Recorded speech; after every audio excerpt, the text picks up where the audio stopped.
bodies first invaded, they dropped straight through the atmosphere. Everyone became a soldier 10 years ago, whether they liked it or not. A few days later, they launched a worldwide attack.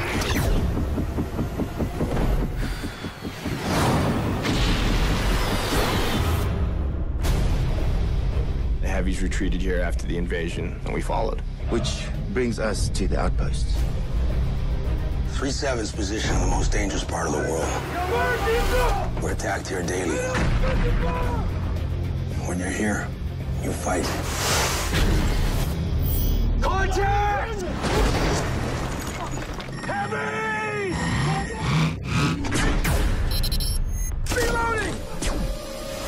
Fall back to the outpost! Lieutenant North? He's gone, sir. We're going back. Over here! Oh, God, something out there. It's time for us to take this fight to them. Each and every one of them must pay. Go, go, go, go!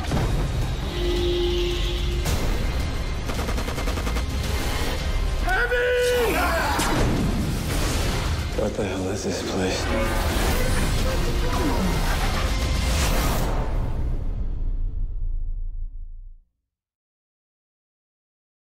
How you doing today? I'm doing well. Sorry about the switch over. It's just a busy day and I'm stuck on the wrong side of town. I'd probably be back at my place by now. No, I really appreciate you taking time out of your day to do this. You're doing me a favor. I appreciate you doing it. So sorry it took a minute for me to get things switched over for you. No worries. It's just the movie is actually releasing today and we're doing a opening day screening and I'm just getting all prepped and everything going for that. Oh, wow. That's fantastic. Well, what time's the screening at? I don't want to hold you for too long here, so. No, we're good. I just need to, basically I'm on the wrong side of town and I was doing one press thing and it ran late and blah, blah, blah. And now I'm heading back to the side of town with the screening. Okay, well, thank you again. I really appreciate it. I actually just finished watching the film for the second time here. And I really enjoyed it. It's a really smart movie, and I was surprised by how much I enjoyed it. How are people reacting to it so far? You know, it's been a mixed bag. I think genre fans have really liked it, and I think critics they haven't responded to it as well as I would have hoped. But which I understand in some regard. You know, it is sort of a genre blend film with a lot of action, but. You know, I think it's one of those things you never know until the movie's out. And not that we've got a ton of critic response, but in general, it wasn't as in favor of the film as I'd hoped. Well, I think that it's a unusual film in that it's very grounded. It's not as sort of over the top as most films like this in that genre are. And so I think the genre fans like myself, I can appreciate that you're really doing something different with this. Is that something that attracted you to this project? Yeah, absolutely. I'm a huge fan of genre stuff in general, and this seemed like a great opportunity just to do something a little bit different with it. And, you know, it's one of those things where I really like military stuff. I really like sci-fi stuff. I don't mind escalate stuff. I love Starship Troopers, but it just wasn't the right choice for this. And so to me, it was like, hey, give me my take on the things that I already love. And just a little bit different for the people that like those worlds. This will be something new for them. Yeah, absolutely. I mean, I think it plays probably closer to something like Jarhead than something like Starship Troopers by far. Exactly. You know, that was one of the things, too. It's like, I want to make it to where it feels like this is a real world and like real soldiers where I love those kinds of movies that are over the top as well. But I was like, it's not what this movie needs to be. It needs to be that grounded war documentary, but it happens to have aliens in it. Yeah. And it felt like it was a very realized world. It's very well developed. Is this a sort of a bigger project for you that's going to go out further than just this film, or is it just this particular story that you're trying to tell? No, Blake, who's the co-writer, you know, we really thought a lot about where to expand this universe if we're given the opportunity to do so. You know, if the film is a hit, there's 2 additional films we're going to do that follow up this film, and then there's a prequel that really goes into the invasion and exactly what happened. And there's little hints of all the stuff in there, but it's one of those things where we wanted to plant the seeds and we know where it's going to go, but we didn't want to throw everything in this film. One, because it doesn't make sense, because from these documentarians' point of view, it's all known fact to everybody. It's like if we had a documentary on the Iraq War or Afghanistan, you don't need all the information. People are pretty much up to speed with 80% of the information. Absolutely. And that was something actually that really worked for the film. I think taking the documentary style with it, what would normally be sort of clunky exposition, it makes sense in the narrative of the film because these people can tell their backstories and they're being interviewed. And you gain a much more personal relationship with them, and a lot more of the human moments come out in those interview sessions. Is that something you were going for as far as the style, or what made you choose the documentary style specifically? Yeah, absolutely. One of those things where, initially we were trying to think of ways we could tell a big story from a small POV. And the documentary is one of those things that allowed us to do that because, it's a small budget independent feature. And so we knew we would never, it was my first feature and it was Blake and I as writers' first production together. So we knew that we weren't going to get the budget that this type of story would normally be told with. And by saying, okay, it's documentarians, we could limit our POV, which limited our budget. But it didn't limit the scope of the ideas that went into it. So that was how the inception of going down the documentary road came into being. Now, in terms of the interviews, what I really felt like with these, again, we're trying to have grounded, real soldiers, is like these guys don't get overly emotional. They are tough guys that don't, show as much emotion as maybe your average Joe. But the interview scenario allowed for these guys to open up in a world where they didn't have to be macho or didn't have to sort of show all this bravery because, they're reflecting with just an interviewer and a guy that's trying to get to know them better. And it was one of those things, too, where you can't have a scene with two of these guys really spilling their hearts out to each other and have a documentarian there and have it feel real. I do believe those things happen in war and where these guys are in outposts, in Afghanistan and stuff like that. But I also don't believe that they're going to let a cameraman capture those moments. No, absolutely. And it feels, I think you absolutely succeeded in making the film have a realistic tone to it. With your background in visual effects, when you were doing this, did you when you're moving into directing, how did you approach it as far as deciding which elements in the film would be practical and which would be CGI? Because the film has a really expensive look to it, and I understand that it was made on a small budget, but it feels much larger than it actually is. Yeah, and that was part of the plan from the writing stage, was figuring out how we could get things to feel as large as possible while only showing as much as we can afford. And it's a tough balance. And, with my background in visual effects, it was invaluable. It's one of those things where you're writing a sequence and, I work a lot on Game of Thrones. I've done 2 seasons of Thrones. And while it is a television show, the effects, are above and beyond what, I think most, if not all, other television is doing. And it really does that by being smart about when it shows stuff and when it doesn't, and really showing stuff when it's essential to the story and driven by the story, and not getting overt with the effects. And that was really a model that I mirrored Alien Outpost after. It's like, okay, let's base everything off of what we need to show, not what we can show, because if we start getting into that world, we'll never be able to afford this film. And the other thing that was important to me was to have a practical creature. I spent almost 4 years at Stan Winston's studio. So I have a lot of experience with practical effects. And it's the right choice in a lot of situations. Not in every situation, but neither is digital. And it was that combination of the two that I think gives the creatures a very grounded feel as well. I used both a practical effects suit with a guy named Doug Tate, who's a suit performer, and anytime we were shooting an effect, he was there. And sometimes we use him as reference, and he's a completely digital character. Other times it's completely Doug in the suit, and then there's all kinds of stuff that's in between. So one of those things where you're really on a shot-by-shot basis deciding what the right approach is for the shot you want to achieve. Yeah, no, and it's and that all plays in together when you're deciding what your first feature was going to be when moving from the world of visual effects. Were you looking for something that you would be able to use your background in, or was it something where this was just a story that grabbed you? You know, I think it's a combination of the two. I tend to lean towards things that are visual effects, that have visual effects, and it's also the type of stories that I like watching. You know, so they naturally went hand in hand. That this story with effects and creatures was something that appealed to me as a filmmaker, as well as a visual effects supervisor. And there was another thing with this film that was really interesting that you don't see, is that it starts sort of after where most films would start.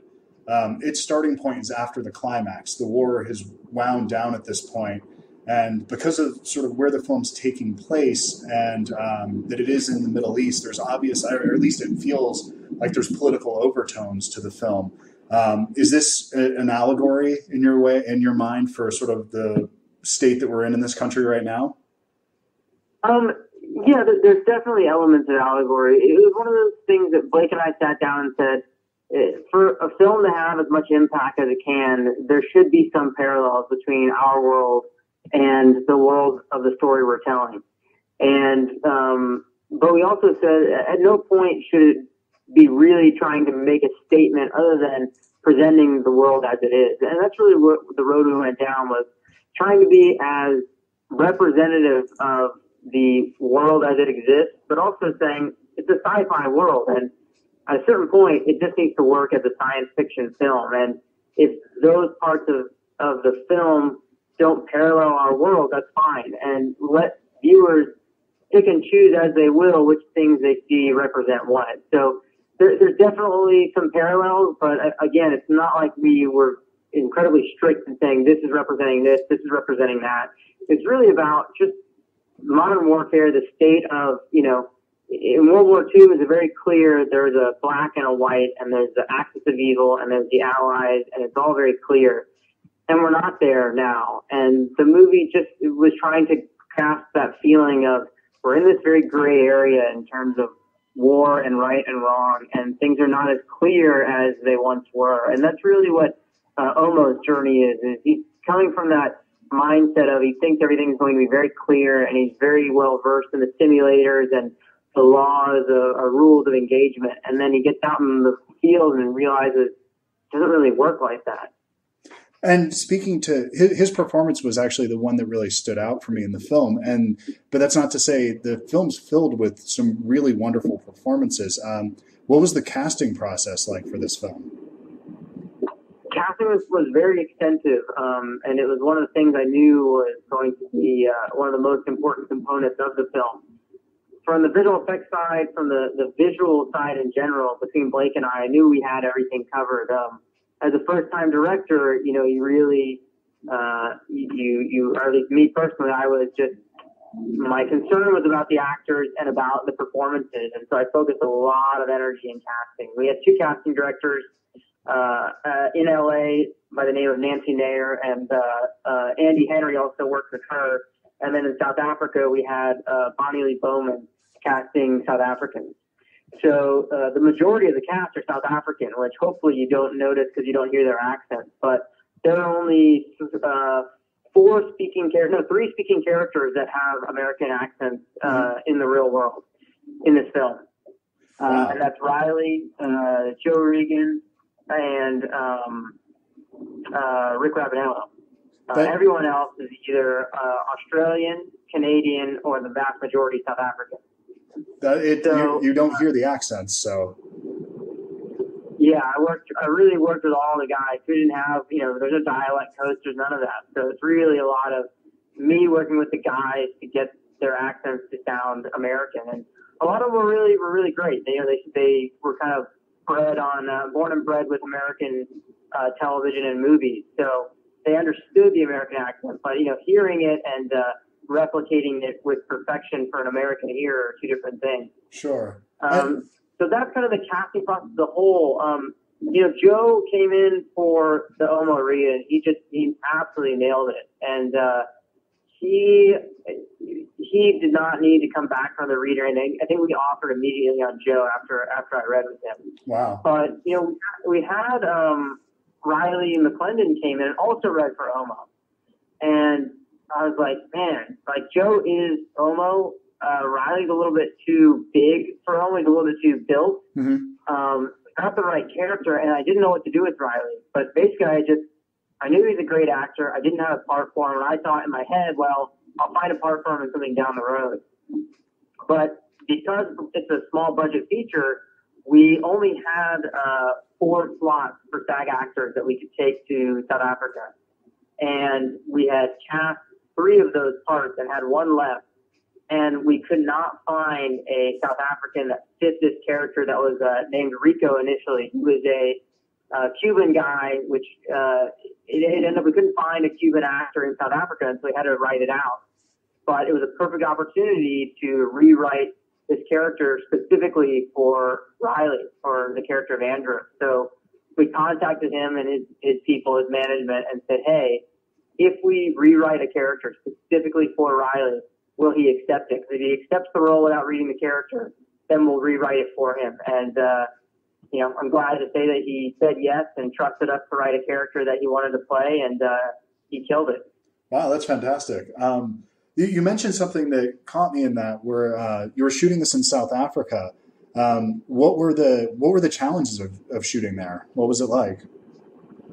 One of the hard parts is, again, a lot of this comes back to budget. We couldn't afford to bring over HODs. So the only people from the States were myself, the DP, Blake Clifton, and our production designer, Eddie Yang. We brought in a first out of the UK, Neil Wallace, who was great, and our producer came out, Laurie Cook from the UK. But other than that, we were hiring all locals. And South African film just works different than the U.S. film and different than the UK film. So there's different systems of filmmaking. And I've been on Game of Thrones for 2 years, so I'm well versed in the UK system, but I never worked in the South African system. So just little roles are different, and the way things work are different. And it was a lot of learning about how to work within their system. The other thing is, we're shooting 45 minutes, a half an hour outside of Johannesburg, where you're kind of in the middle of nowhere. And so cell phones don't really work. You don't really have email. We're just, really cut off. So you really had to make sure that everything you needed was up at the outpost. And it was a half an hour just to travel down from the outpost on top of this mountain to base camp.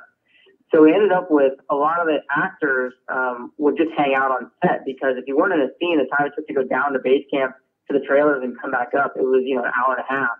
Wow. But we ended up working out this deal where I said, look, if you're not explicitly written into a scene, it doesn't mean you can't be in it. So if you're up here and you want to be in a scene, just let me know. And if it makes sense, then absolutely, we'll put you in the scene. So a lot of guys who weren't even written into scenes just started showing up in them because they wanted to be up there and working on a film and in shot. So then, is that something that you're open to sort of in the moment when you're filming and changing things on the fly, or do you kind of follow the script pretty closely then? Well, we followed the script closely, but we added stuff to the script. So the script was the basis, which we knew that everything in the script had to be photographed in order for the story to make sense, and for all these small details that Blake and I had woven throughout to really add up and make sense. But the way the film worked is each week we had, as a 4-week shoot, 24 days, we had a large action sequence. And when you're doing these action sequences, I don't know if you've noticed the number of explosions. There's quite a few, and those are all real. They take a while to set up. So when we would be setting up an explosion, we would always make sure we were filming something else. And sometimes we would have filmed all the scenes we needed to film for that day and still have downtime. So I encourage all the actors and crew and everybody to say, hey, if you guys want to come up with little scenes or little things that you think your characters would do, let's do it. And we'll shoot them in any of the downtime that we have. And one of the scenes that I love that ended up in the film that was a part of that was there's a scene where North, played by Matthew Holmes, and Sven, who plays Frankie, are out on this bench together. And North is kind of this fatherly figure who's helping Frankie understand how to sort of grow within this strange world where he's been for the butt of all the jokes. And that scene was initially Matt Holmes' idea. He said, I feel like it would be great to have a scene where I can really be the father figure to this guy who doesn't have one in his life. And I love that idea. That's really amazing that they just came up with that in the moment, or not in the moment exactly, but that's coming around to that. Do you enjoy working with actors then in that sense, or is it because this is kind of new with moving over from the visual effects? Do you like the more of the storytelling through the visual element, or dealing with the characterization side of things? You know, I'd say I really loved working with the actors and their performances. It's one of those things where, you know, I co-wrote the screenplay, and you write it and you have a way you think it's going to sound in your head. And if you cast the right people, you find that it's way better than as you envisioned it in your head. And that was a great feeling, is when you're on a set and they're saying all the stuff you wrote, but it just sounds better the way, you know, they bring something to the table that you never imagined was there. They really read between the lines and the subtleties and bring a whole lot that you hadn't envisioned to the table. And that was one of my favorite experiences of working with all these talented guys, was just seeing what they brought to the table. And they really surprised me with some of those subtleties in their performances. And there was another thing that caught me today. When I was watching this film for the second time, I did it as a double feature. And when I was going back, I'd watched another film earlier today, and I might be the only person that has done this in the same day, because it was there was a connection between the two films that I didn't realize till I started looking through the notes on it, and it was Claire Freeman. Because earlier today I watched Me and Orson Welles, and she did this. I guess she was the music supervisor for that film as well. How did you come into her for doing the music for your film? She was brought on by Newscope, by Laura Cook and Jason Newmark. But they had done work with her in the past, and then just brought her on and connected me with her, and then she connected me with Theo Green, who did the score. And I don't even know if you noticed the score in the film. It's something that's very, very subtle, and it's more of a soundscape. But he did an excellent job with it. And if you watch the beginning of the film, it's best viewed with surround sound and a speaker system that supports really bright highs and really deep lows. And what we did was started the score all in the surround and the highs and lows. And then as the film progresses, it goes more and more and more into the center speakers and into the midtones. So it's a really complicated score for such a grounded film, but it was one of those things where we tried some stuff that was a bit more cinematic, and it just kept taking me out. I kept feeling like it was trying to tell you how to feel about a scene, and it just didn't feel right to me. Well, I didn't even, you're right about that, because the music was something that I didn't pay attention to as much until the second time I was viewing it, and I was kind of just starting to take my notes on the film. And it is that it's almost ambient at times, and it's very effective in that sense, because it's not leading you, but it's supporting what's on screen. Yeah, and that was one of the things, talking with the composer and with the mixer. I said, look, in the first half of the film, if you hear the music, it's too present. I said, you have to feel the music. I said, I hope you understand the distinction between that and I'm making sense, but I want you to feel like there's tension building without hearing the music telling you there's tension building. Absolutely. Yeah, and that's it's something that if I wasn't looking for it, it would just be there, and you're not even aware why it's there. So I think you were very successful in that. What are you planning on doing next now after this? Is this something where you're going to be able to finish the rest of this story at this point, or are you moving on to a different project in between? You know, it all comes down to how the film performs. If it does really well, yeah, I think we'll be, starting on the script in very short time. And if it takes longer for it to find its audience, then I will, I'll do something in between. Well, I have no doubt that the movie is going to find its audience, because I was really affected by it. I think it's a great film, and I would love to see this world continued.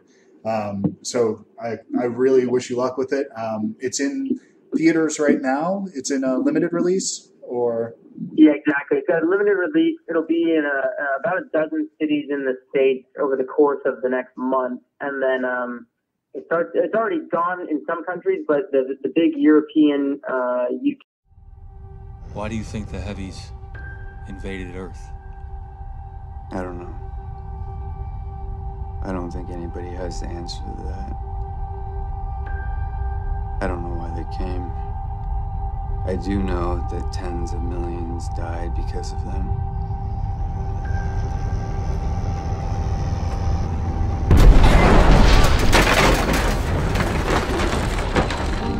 First invaded, they dropped straight through the atmosphere, landed hard. A few days later, they launched a worldwide attack.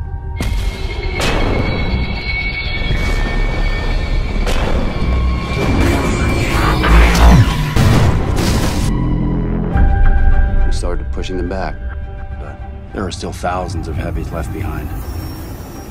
Which brings us to the creation of the outposts. We're in the DMZ between Pakistan and Afghanistan. And the heavies retreated here after the invasion, and we followed. 3-7's position in the most dangerous part of the world. We're attacked here daily.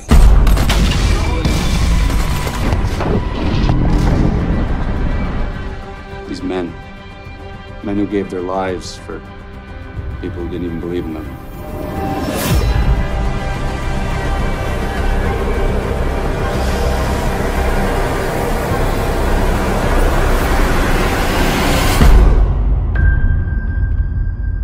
We're all soldiers, and we all signed up for the same reason. To protect our families, to protect our friends, and to protect this planet.